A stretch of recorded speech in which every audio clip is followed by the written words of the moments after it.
It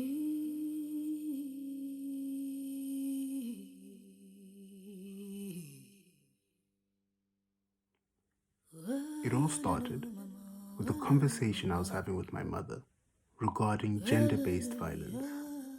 More importantly, black men's involvement within gender-based violence. Now, this conversation raised a lot of questions. And these questions, I couldn't find the answer on online or in any book.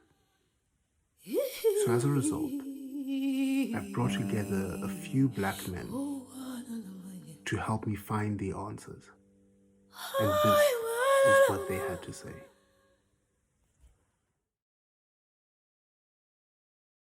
Okay. My name is Mogale. Mogale is the name derived from the Tswana people. It's some sort of like a skirt or yeah, it's a skirt used by ladies when they're dancing. So, but I took the name from my grandfather. He was in the Second World War in 1939. So yeah, so they told me that he was a gallant fighter. I don't know, they lie sometimes. So they say he was a gallant fighter in the Second World War. Yeah, so they gave me the name. His name was Mogale Krasinkwane. So they just took the Mogale and they gave it to me. So it's Mogale Godfrinkwane. And what else? Yeah, I'm a father of two beautiful kids and a husband. I work at Unisa at Records Management. Yeah, I think my parents, it's Matlodi. My mother's name is Matlodi, and my father's name is Gilbert. They have we have three children, but the first child, my sister passed away unfortunately, 2002. Yeah, that's more or less what I can say. Yeah. Sepo. My name is Sepo Molapo. Stay in Mamelodi and work for Department of Health. A fairly a smaller family, a young family as well. Yeah, I think in a nutshell, that's what I can say. Okay, my background, I'm a creative. I write, I'm a designer, I'm a photographer, and I'm a filmmaker. And yeah, that's my background. My work generally centers around African spirituality. And oh yes, I also have a podcast called The Journey Kwantu, which in a way it does basically what you're doing now, but it sort of spans across multiple generations and sort of tries to look at these things from a African spiritual point of view. And where I am is basically trying to reimagine a future for Black people, and especially from a spirituality point of view, and how is it that, because the pandemic basically represents a huge paradigm shift, and it can give ways to fix things, or it can also present ways to break things a bit further. So where I am is trying to figure out what my contribution would be when the dust settles, and what I can do to then sort of help in us retaining something and not losing, because I feel like every time there's a huge shift in society or in the world, Black people lose more, and we lose more of ourselves. Each challenge that we face, we sort of lose ourselves a bit more. And I think if we don't do things right this time, if we don't learn to start over this time, I think we're going to lose a bit too much of ourselves. But yeah, that's the background. My name is Andrew Kekana. I have another name, Matibela Andrew Kekana. I was raised in Limpopo. Mm-hmm. I was raised by my mother. Mm-hmm. I was born in 1972, so I'm approaching 48. I'll be 48 in October. Mm-hmm. As I said, raised by my mom when my parents' marriage failed. I think it was late 70s. So I was around 6, 7 when we had to go back to my mom's place. But my father was also in Limpopo, so it was just 2 villages next to each other. Mm-hmm. Raised in Limpopo, I've got 2 brothers and 2 sisters, and I obviously have a stronger relationship with my mom, and not necessarily with my dad. I used to see him from time to time, but we never really stayed together. Mm-hmm. So I did my schooling, in Limpopo, primary school, high school, and then I came to Joburg in 99. First time 90, and then I went back in 91. I went back to Limpopo, and then I came back 92 to study at Wits. And then I have been here since then, meaning here in Joburg.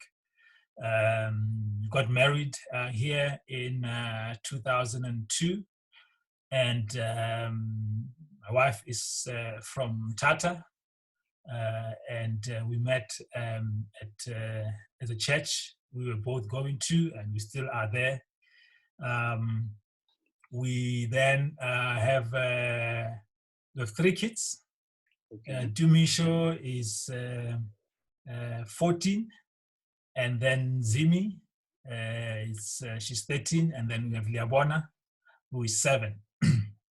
So Dumisho, it's 2 boys and 1 girl in between. So Zimi is the flower. So as I said, married for what is it now? 18 years now. Okay. And with those 3 kids, we live in Joburg. And as I said, we still go to the church where we met with my wife. Well, in terms of work, I'm in the IT industry. Mm-hmm. Did some ERP implementations. I don't know if you know about ERPs, and then transitioned into project management, and that's what I'm doing at the moment. In fact, that's where I met your mom. We were doing a project together. So yes, that's me.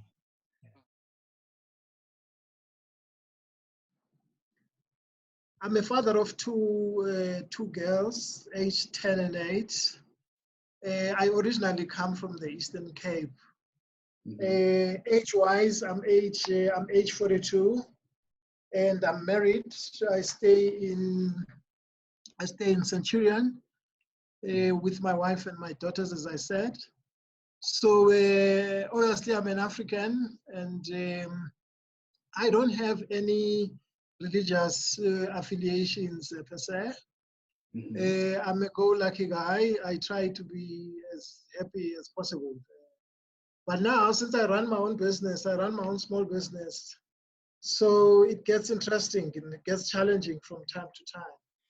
But I'm a person who's optimistic about life, and I think that good things will happen in spite of the current challenges that include COVID and all sorts of other things. So yeah, I still have a parent. My mother's still around, but she's in the Eastern Cape.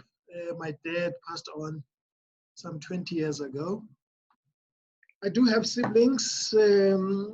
Some are here in Gauteng. I've got 2 in the Eastern Cape. And yeah, man, that's me. My name is Tabelo. My surname is Muima.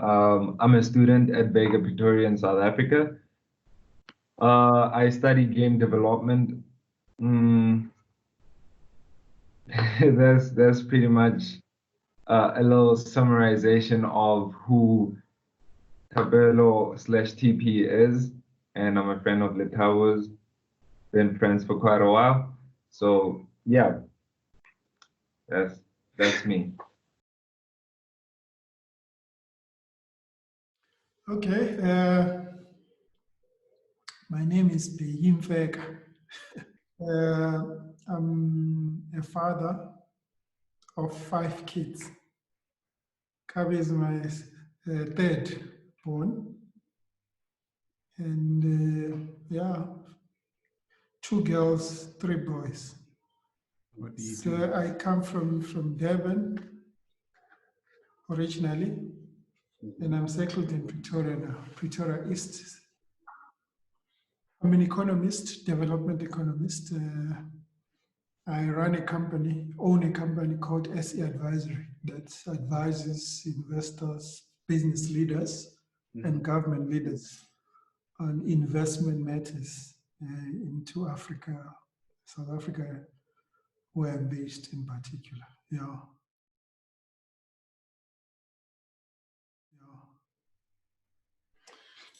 My name is Mr. Boy. I'm a professional filmmaker. I'm living in Pretoria right now, originally from KZN. I'm 17 years old. Well, by the time this comes out, I'll be 18. Yeah, that's basically it about me. I'm a professional filmmaker and performer. Okay. The issue with gender-based violence now is, I don't think it's necessarily as extreme as it has been, because I think we especially as Black people, we're extremely disconnected from our history. I don't think we can honestly, genuinely, and truthfully say that what is happening now has not been happening for centuries. Very few of us actually know that. You know, we are assuming that, you know, these things are happening now, but very few people can tell us how families functioned 100 years ago, you know, or how things were, because we come from a society of people who've always managed to hide. You know, they cover a lot of things under dignity and under respect.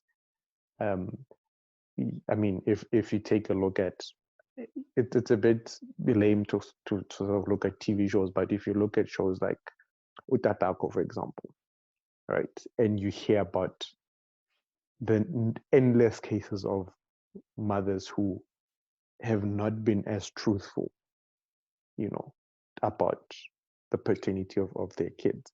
But when you really look at it, it's not a current thing. You know, this is not what is happening now.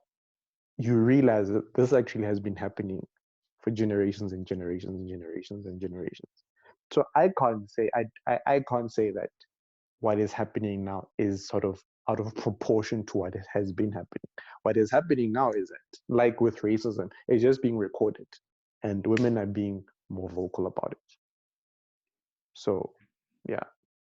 The current situation with regards to JBV, it's quite scary, to say the least, because despite President Cyril Ramaphosa declaring femicide as a national crisis in September, I think, 2019. The gender-based violence just continues to affect women and children each day, and a lot of children are left as orphans for the rest of their lives, and you can just imagine the trauma because of the abuse, especially in cases of murder. Most of the people that are committing or the perpetrators of those murders are people that they call Abu Malume, Abu Baba. So unfortunately, it's those people that are close to them, and the trauma, it's quite devastating. And the murders are countless, and the perpetrators are committing these horrifying acts or crimes with impunity. Look, there is many incidences that I can refer to. I read an article talking about the recent murder of that includes a 25-year-old lady, Pangindao of Mossel Bay, who was hacked with an axe on the 8th of June 2020. And also in Khayelitsha, there was a decomposed body of Sibongiseni Gabada, if I may be corrected, who had been declared missing for 2 weeks and was found in a bag on the 29th of May 2020. There are many incidences. A 16-year-old Liabona Mahdish, a lesbian who was killed on the 21st of March, a Human Rights Day. So these things are happening, and she was stepped 13 times. 13 times. It shows you that it was a hate crime. It's very scary to say the least. And again, there's that unfortunate incident that occurred in Pretoria.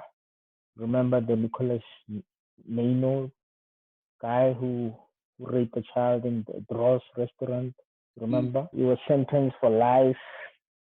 The court found that he followed the poor child who was 7 years old in the bathroom and raped her. So yeah, so the situation is quite scary. So, yeah, to say the least. It's sad what we are doing to each other.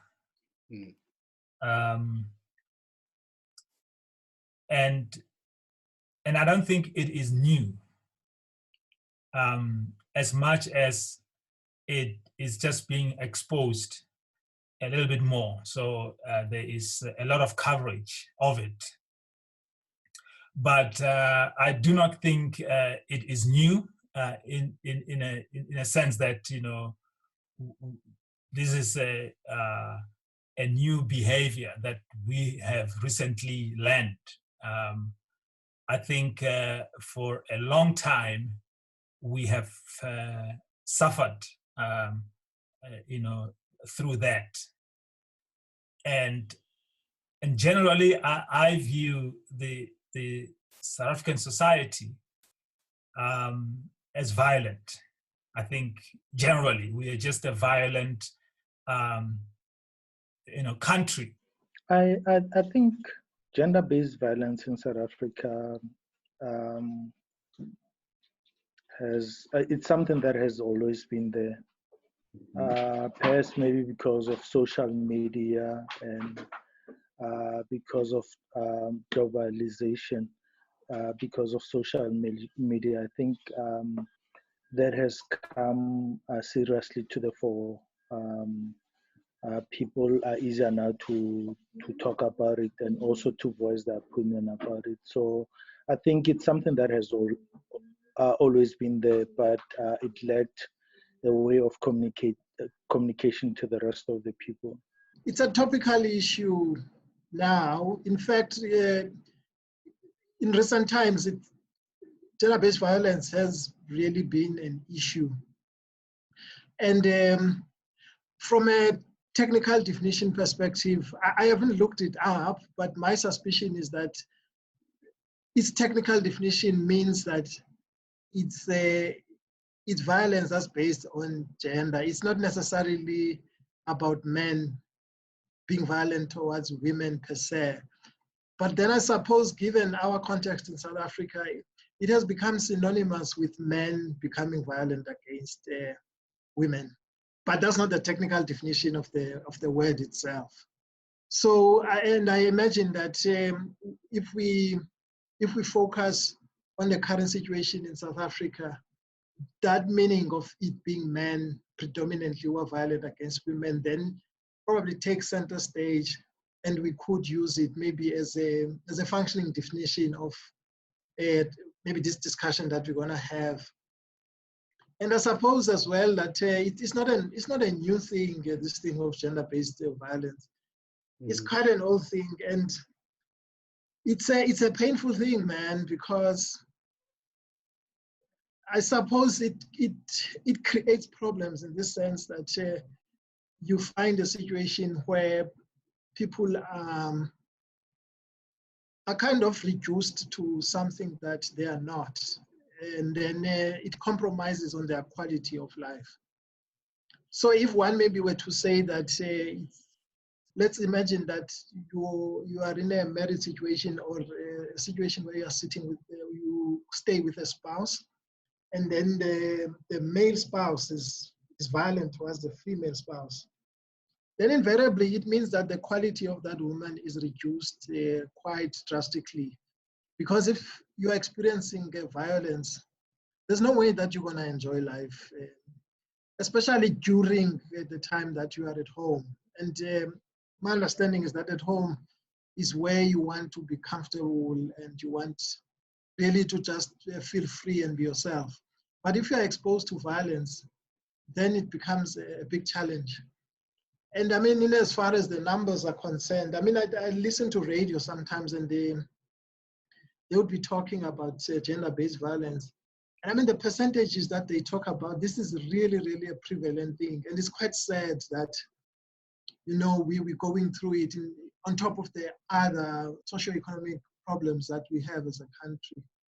So it is definitely an issue, and I think all of us have a responsibility to, at the very least, have a say, either by saying that you're not gonna be part of it, or even taking a step to say that you want to ensure that it doesn't happen to anyone.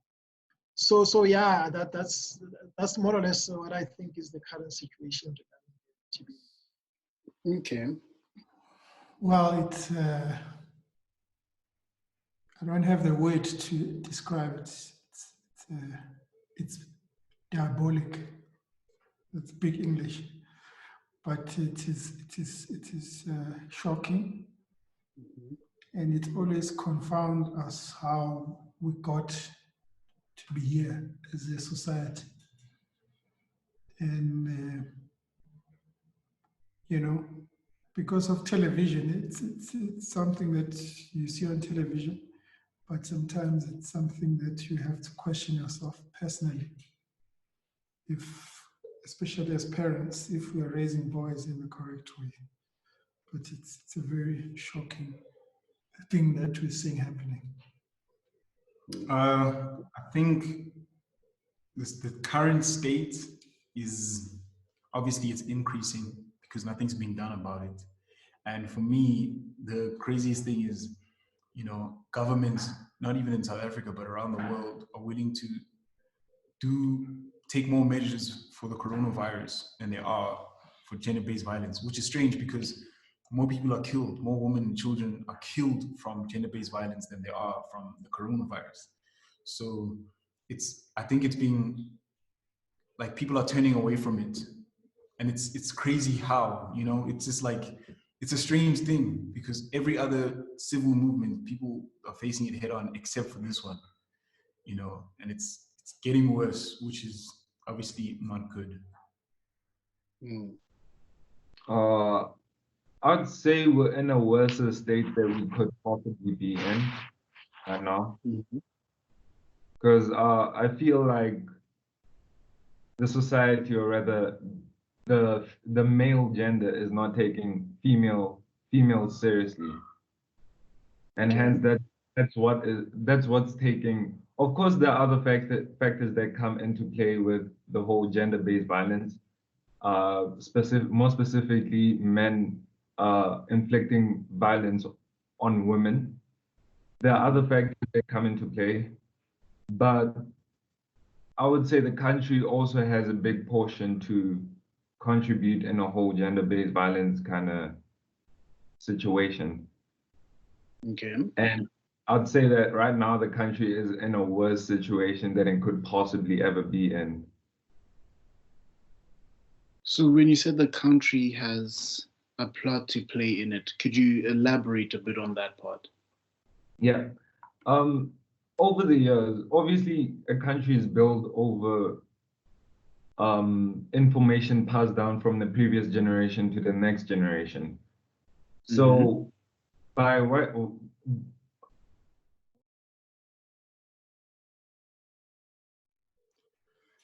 Well, it does a great deal because it's part of the oppression.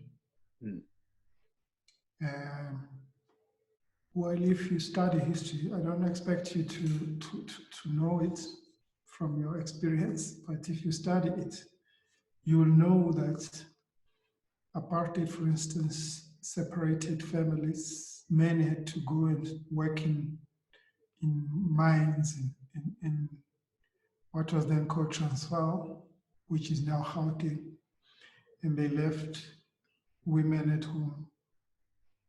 And when they come back after a few months, you know, the family is not united, normal family that we're familiar with. So in that instance, in that context of the divisions in families, you would expect the perpetuation of the ill treatment of women, especially men coming back angry from the workplace environment, which is oppressive. They tended to, you know,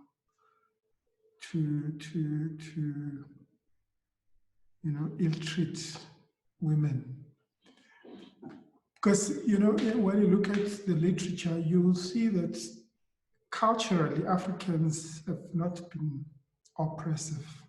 I've also engaged with a number of, you know, experts in the field of history and gender relations. They tell you that women were highly respected in the African traditions and cultures. So colonialism and apartheid brought this dynamic of oppressive hierarchical relations and strong patriarchy relations, which then impacted negatively on the African relations. Historically, gender-based violence never existed in Africa. The colonization brought it here, right? Yeah. And colonization created situations like poverty, like fatherlessness, like all these things. Colonialism and racism brought those things here, right? And over the years, because of the situations that colonization put, you know, victims in, that kind of mentality has continued over the years, right? Yeah. And it's so far ahead that stopping it, I mean, it's possible, but it's going to take a lot, you know, because it's a mentality that's now become part of, you know, especially, I don't want to say Black culture, but the way a lot of Black people in poverty see things, like they see it as okay to hit on a woman. Yeah, it's like a man will come back from work under harsh conditions and then take it out on the woman. Like he wants food, where's food? You've been at home, you're not cooking.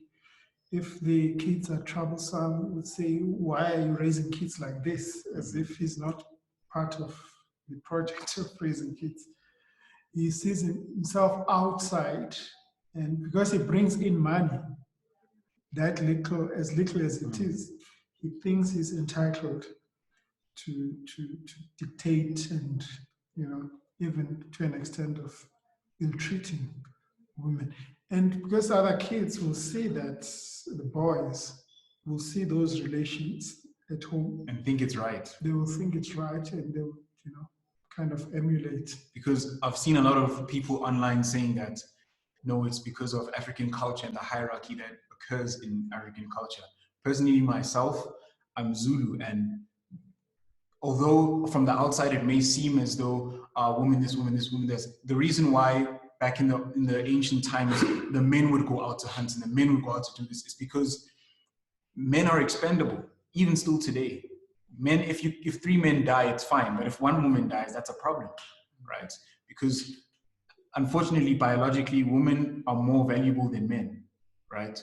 And you've seen that being proven now by science and everything. So if we're gonna try to identify where the problem comes from, you can't say it's African culture, because African culture completely opposes gender-based violence, because in African culture, in the ancient times, if you hit a woman, you died. It's unheard. They killed you if you hit a woman. So it's the colonial mentality really that was brought here.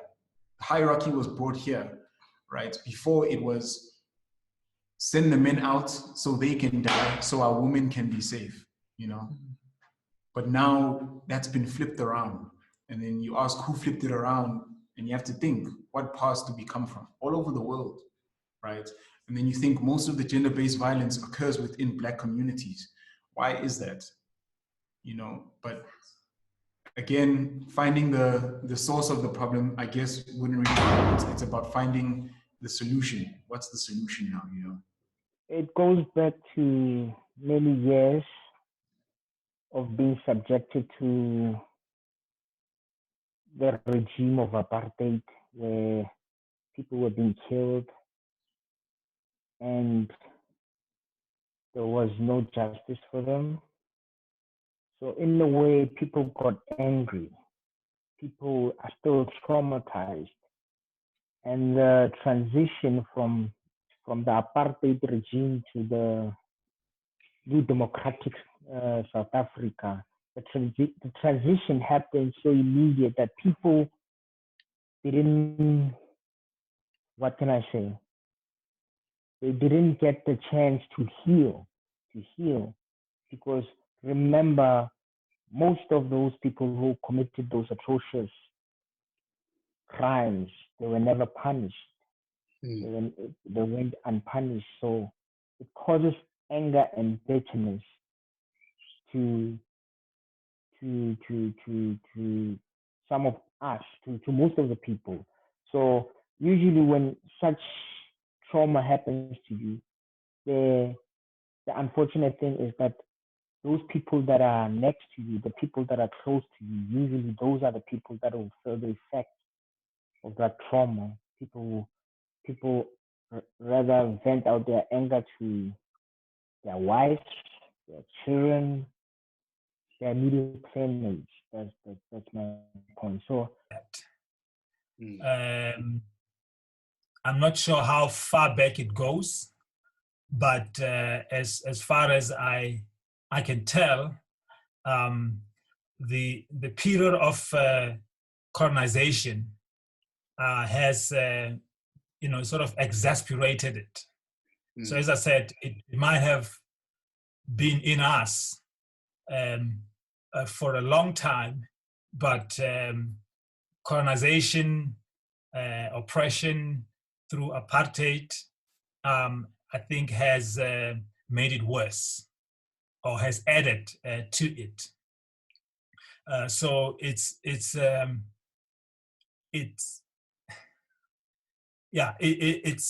as I said, it's not a new problem. Just that now we have access to social media. We can post things. Newspapers are also reporting from all over the place So in the past, we would not have known about what was happening in KZN if I was in Limpopo.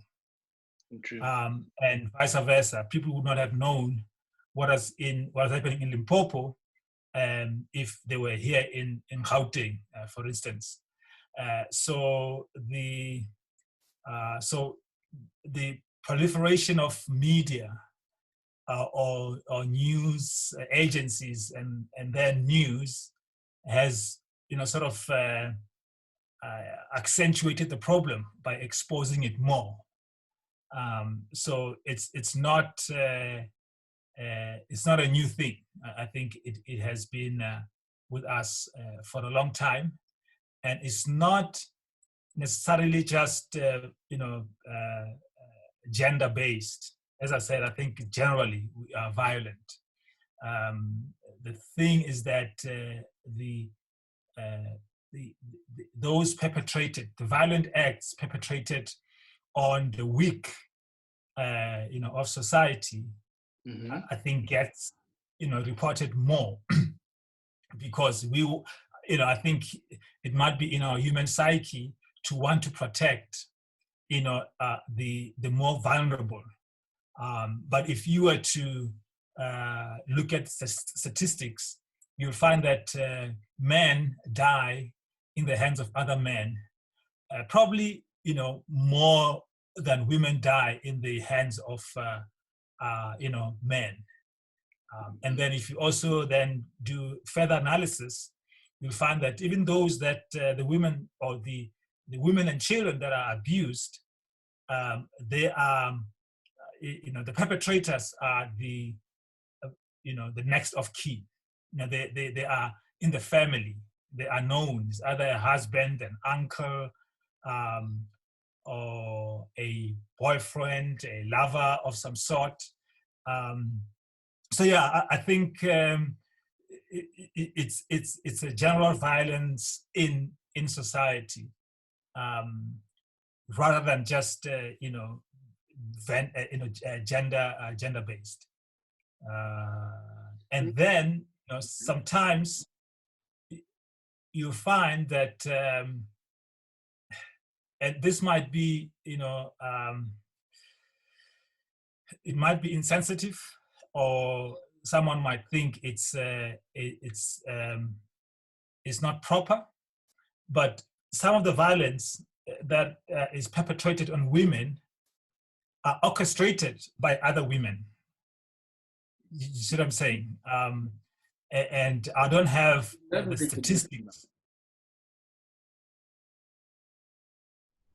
What I mean by the country has a part to play in this is that the people in the country are specifically passing down their own opinions on oppressing females onto the next generation. Because back in the day, females were only prone to just stay in the house, take care of kids, do housework and all of that. Women weren't allowed to go out and work. And now in this generation, in this day and age, women have the freedom to go out, become the bosses, become the CEOs. And because of that, some males are still, hung up on the previous generation's ideologies. So they feel like they're being oppressed by the females where they should be the ones on top. They feel like the females are coming out on top when they should be the ones on top. And hence that's why gender-based violence is occurring currently in the country, because females are also striving, hence why males feel like they're being oppressed. They feel like the thunder is being stolen and they want to take that back, I would say. Okay, the other one could have been also the impact of alcohol, because some people they don't know how to live without alcohol. So the withdrawal symptoms from not using alcohol could have also triggered gender-based violence. The other one is a lot of people were without income for a longer period. And you can imagine being in a house for a longer period than anticipated. and there would be from kids and wife, there would be a cry that they would want some food, and you as a father who's expected to provide, you are not able to provide. I think that pressure on you per se could also put some oppression upon you, to say that since I'm not able to, because of all this requests, and I'm not able to provide, then the result could be the gender-based violence as well. Yeah, so if one were to look at it in this way, that things, socioeconomic or social behaviors, one way or the other, are interlinked. So for instance, if you do certain things, chances are they are linked to some sort of a circumstantial issue that affected your life before. So if you come across now as someone who is a go-getter, who wants to do things in a certain way, and that is influenced by pretty much your background on how you grew up and all of that. But now if one were to look at South African context broader, and given the history that you're talking about, I feel certainly, I mean, the kind of the social system that apartheid brought to Black South Africans especially was such that even men were marginalized to a great degree. And I suppose men took it out on women in return in order maybe to feel better about themselves. Because if you're working for a white person, let's say, and that person is abusing you in terms of, based on your racial identity or based on your race, where do you find the outlet to voice your anger? Because it makes you angry, obviously. I mean, as a man, if some young white person is gonna maybe call you a boy, let's say, it's gonna make you angry, I think. And maybe when you go home, then you take it out there on your wife. But I think even further back than that, patriarchy itself, which is a predominant system in terms of our culture, Black culture.